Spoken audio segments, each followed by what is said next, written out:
And as the sun sets on the last day of PAX, so too do we embark further out and reminisce upon the many games that we have played and look forward to playing more of. Is that good? No, it's not good. No, well, all right. Well, you go for it. All right, take two. Casey's turn. No, I'm just razzing you. There's a word that you just made up. No. A little while I did ago. not make up the word Raz. You already yelled at me for using the word Riz on this trip. We're not Raz using is Raz totally and Riz. different. It may be one letter off, but it's the literal opposite meaning. The Riz Raz of PAX West.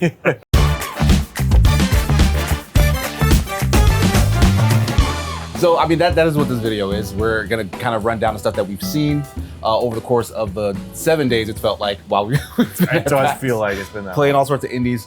What are some of your Rizzes? We can start, I guess, from the far side.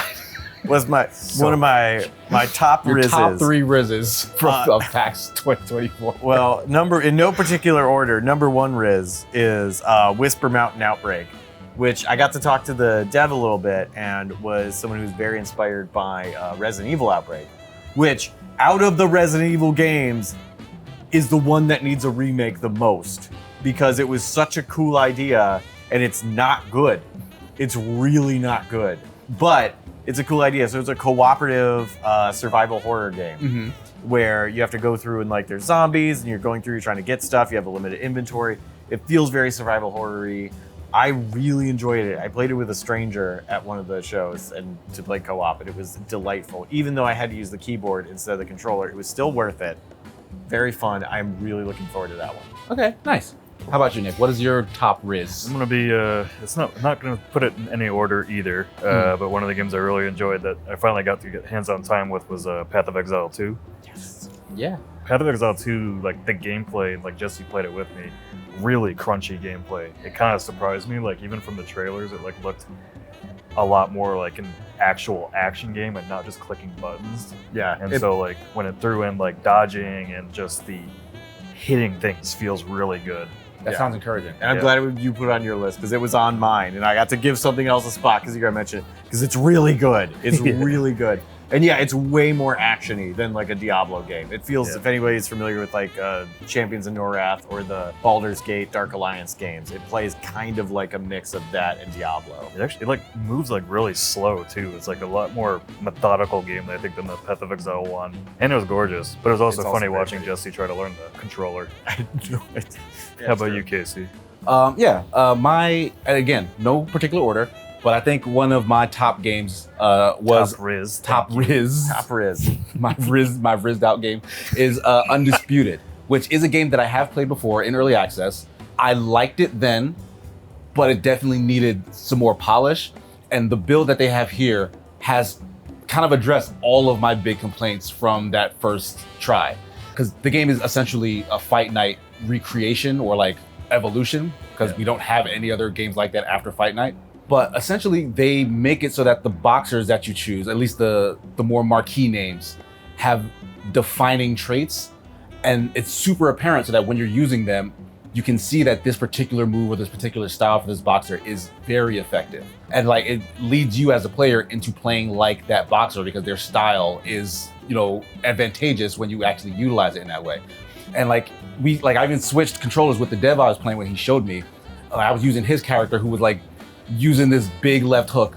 And immediately when I tried that left hook, I could see how effective it was. And it kind of breaks through guards and it charges them forward or whatnot. So it became like my signature move, but it was Joe Lewis's signature move. And I thought that was really cool.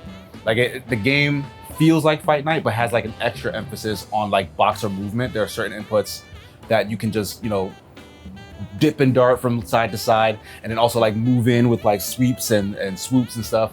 It was really, really fun to play. I had a really great time with it, and I'm kind of excited now for when it gets a full release because they absolutely addressed everything that I was worried about. Very important. What's a swoop? A little something like that. Okay. How about you, Jess? We'll roll back around. Okay. Your second Riz. Yeah, my second Riz in no particular order is Love Eternal, which is a kind of splatformer horror game, which is a mix that I did not expect to be on board with. I love horror, splatformer, totally fine with.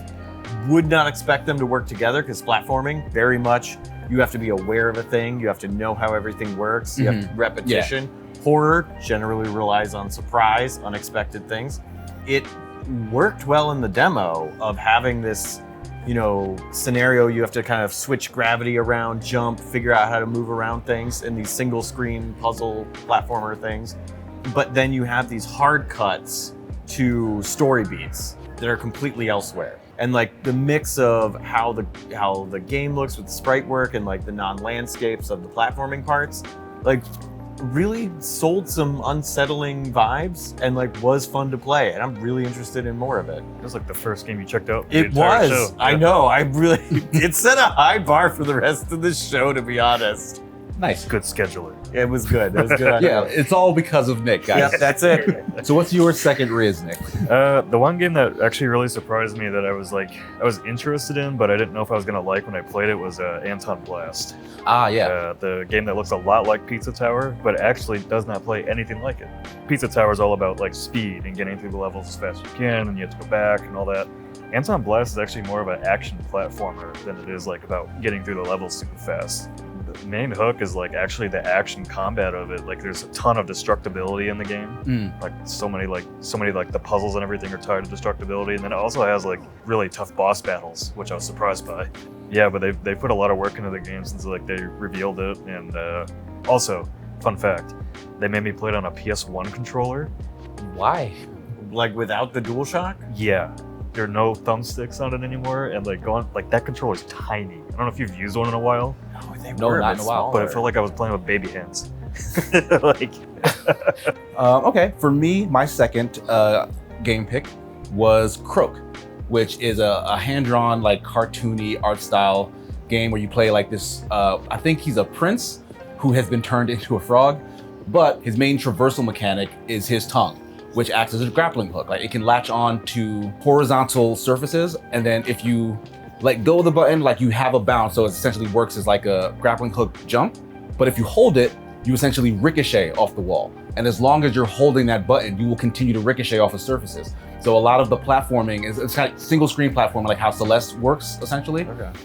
So you have to kind of solve the screen you're in by navigating it, avoiding enemies, and like getting around hazards. And like very quickly they kind of showed how versatile that system is. And like the puzzle platforming sections can get really tricky in having you kind of jump and like return backwards on where you came from and just plan ahead in terms of the ricochet factor. And like I just found it like super responsive, like real like juicy, feeling gameplay, and just really satisfying like conclusions to like their platform puzzles. And we ended with a boss fight, which was just a delight. Like you just cool, like adorable giant beaver on a bicycle, and like you have to like boop him on the nose in order to like do damage to him. And like I just had a ton of fun, and like I haven't stopped thinking about it since finishing the demo. So that was probably like my highest one, but again, no particular order in the list we're doing.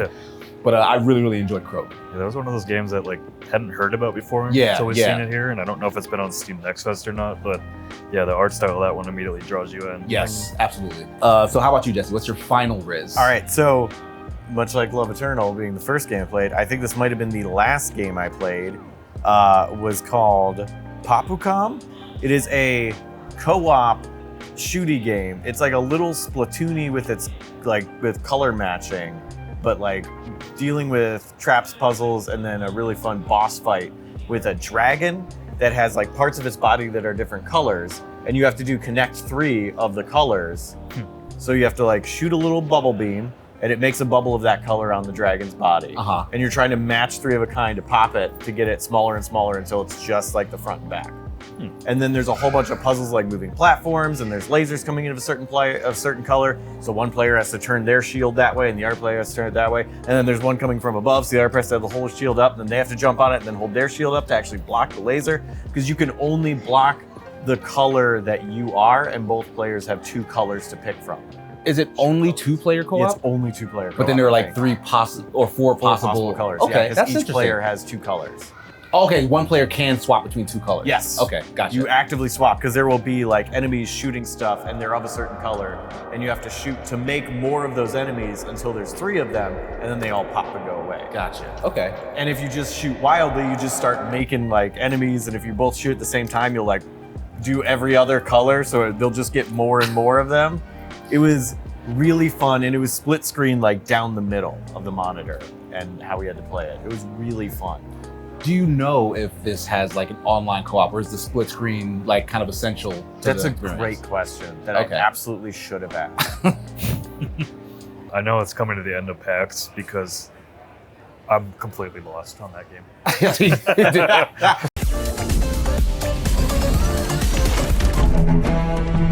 Yeah, how about you, Nick? Your last game. My last one is another one that probably won't surprise anybody, but Kingdom Come Deliverance 2. Of Oh course. my gosh. Yep, Of course. I'm a big medieval boy.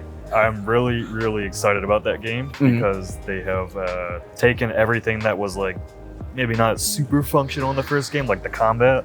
I never got the combat in the first game, and like this, they've like really simplified it, but still kept like the depth. So you still change like stances and everything like that, and weapons like all act differently. So if you're using a sword, you know, you slash and stab and all that. But in the original game, like if you had a mace, you kind of had the same weapon patterns because they only had one weapon animator for the entire game. Now they have a team because they went from like 100 people to 250 people. Oh, that's a big jump. And so like with a mace, you actually like bash somebody in now instead of, you know, poking them with a mace because that makes no sense. Obviously the combat's way better, but the RPG stuff is still really in there where it's almost an immersive sim. Like you can decide like they had us do a side quest where you need to go steal a sword from this guild. And essentially, like, there's all kinds of different ways you can do that and all kinds of different outcomes. But it's not an RPG where it's like, it's going to tell you those outcomes.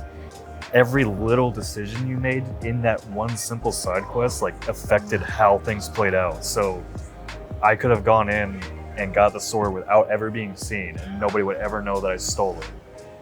But when I went in, I was seen, and then I still stole the sword and got away from the guards trying to catch me, so I wasn't arrested. But then when it got to the story part, like, it came up that they had seen me steal the sword, and it wasn't like a choice thing that I had to click or anything like that. It's just like, that's just what Just happened in the game. The world being reactive Yeah, to and the your guy- actions in it. I love RPGs like that just change little tiny details that actually like change the entire quest line. Yeah, it's basically just them being reactive. Like Yeah. your presence matters to the rest of the world and Yeah. how they deal with you as a factor in it. Yeah, but that was just like one little side quest. It wasn't even part of like the main game. Like very inconsequential. Kind of like what everybody loved about Skyrim was like you didn't have to do the main story to like experience the game. And then Kingdom Come Deliverance 2 is like more. There's the main story you follow, but it's how you get there that matters, and not just doing quest after quest. Really, really excited for that one. I guess to close this out, my last game was a crap. I don't remember the name of this game, but it was a Karate Kid beat 'em up. Do you remember what that one was called? You have to know the name Got of the game it. if you're going to talk about it. That's like rule number one. Yeah. It's like, oh, I love I mean, this if we game. can't find it, then I can Just change the cover game. your mouth and be like, oh, it's called. It was the Karate Kid Street Rumble. I saw this at the tail end of the mix. It's a licensed tie-in thing. Like I wasn't really expecting much, but they put a ton of love and attention into that game. Like it has amazing pixel art, like just real cool looking sprite versions of like the characters that you remember, like, you know, Daniel LaRusso, Mr. Miyagi, even Mr. Miyagi's girlfriend, I think from the movie / TV show. I played as Mr. Miyagi, and it introduces like specific character traits for them that is like way more active than maybe your average beat 'em up. Like Miyagi, for example, can parry essentially, where he has a lot of offensive moves, but his dodge is essentially a parry, and if you do it like perfectly, he will instantly counter with like combat moves. That basically feeds his energy bar, so that he can, you know, launch off special moves, whatever. But when his energy bar is full, any damage he takes is eaten up by the energy bar rather than his health. And that's just because Miyagi as like a fighter is very passive. So like he's not all action based. He gets more out of countering and like being evasive. It was cool that came through in such a arcadey game. Yeah. But like it felt good. Like your standard beat 'em up controls where like you can get close to enemies, you can grab them up, you can, you know, toss them, throw them, but everything is unique to each particular character. The boss battles that were in there were also just like themed like the movie. Like we got to do the level which was like the final tournament where, you know, he does the crane kick to kick Johnny in the face. And like Daniel shows up in the cutscene, but because I was playing as Miyagi and another character was the devil playing with me, Daniel like just F's off. And then like Miyagi essentially just jumps Johnny during the final fight in the tournament, and that's just silly to me. Like this was a high school karate tournament. This old man just starts wailing off this kid in the middle of the ring. So, but it was fun. Like it's like over the top, it's flashy. Like they have moves that have like fire on them and like energy stuff. Like so, nothing that was in the actual movies or TV show. But like the game just like pumps up all the cheese, and like it was just really fun. So like I'm looking forward to that getting like a full release of like maybe even more characters than we've seen. How come no one's talking about Mr. Sleepy Man? It was the best. Excuse me. It was the best game that I saw for the entire thing. It's like a Nintendo 60. Am I in frame? It was like a Nintendo 64 platformy little puzzle solving. You got funny little voices all through it, and no one is talking about Mr. Sleepy Man, Game of the Year. Mr. Sleepy Man. I legit didn't even see it. Yeah, I had no idea that was a thing. Literally, you get 1 sentence after the name of the game. Dang. Oh, okay. Honorable mentions: Slime Hero, What the Car, Die in the Dungeon, Heartworm Lacerator, One Way, Hermir. I don't know how to say that name. All right, I'm done. Jesse just doesn't listen to the rules. That was one sentence. It was one sentence. There was commas between each one. It mentioned the game and then a sentence about the game. Oh, okay. That's fine. Jesse's done. That's all Jesse gets. It's gonna be That's fine. very quick montage on the screen there. Dance of Lords is my first one, which is basically a Balatro-like, but it's also a 4X game, and it's also got like politics. My other one is Robots at Midnight, a game that Jack didn't like because he doesn't like good games, but it's a Souls-like. Dang. That has a very nice. He like. That was weak as fuck. The enemy was a damage spun engine and it wasn't fun to play. Jack is just mad because I beat the boss and he didn't. That doesn't sound like Jack, I'll be That doesn't honest. sound like Jack.